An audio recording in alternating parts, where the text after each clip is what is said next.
இன்றைக்கி கடவுள் நம்மளுக்கு கொடுத்துருக்க வசனம் 1 தீமோத்தேயு 1:16. அப்படி இருந்தும் நித்திய ஜீவனை அடையும்படி இனிமேல் இயேசு கிறிஸ்துவினிடத்தில் விசுவாசமாய் இருப்பவர்களுக்கு திருஷ்டாந்தம் உண்டாகும் பொருட்டு பிரதான பாவியாகிய என்னிடத்தில் அவர் எல்லா நீடிய பொறுமையையும் காண்பிக்கும்படிக்கு இரக்கம் பெற்றேன். இந்த வசனத்தை கொண்டு கடவுள் நம்மகிட்ட என்ன சொல்கிறத பார்ப்போம். இங்கே பவுல் சொல்கிறான், பாவிகளை ரட்சிக்க தான் இயேசு கிறிஸ்து உலகத்துக்கு வந்தார். அதுலேயும் நான் தான் பெரிய பாவி. நான் செய்யாத அக்கிரமம் இல்லை, பாவங்கள் இல்லை.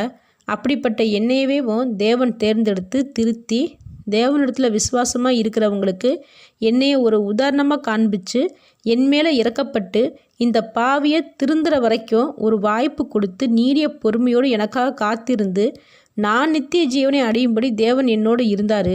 பாவியாகிய எனக்கே தேவன் இவ்வளவு செய்யும்போது தேவனிடத்தில் விசுவாசத்தோடு இருக்கிறவங்களுக்கு தேவன் எவ்வளவு செய்வார்னு நாம் நினச்சி பார்க்கணும்னு சொல்கிறான்.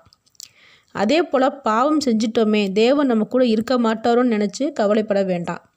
நம்மளோட தப்புகளை திருத்திக்கிறதுக்கு தேவன் கண்டிப்பாக ஒரு வாய்ப்பு கொடுப்பாரு. அப்போ நாம் அதை திருத்தி கொள்ளும்போது நம்ம நித்திய ஜீவனை அடையும்படிக்கு தேவன் நம்ம மேலே இரக்கமாய் கண்ணோக்கி நிச்சயமாக பார்ப்பார். ஆமேன்.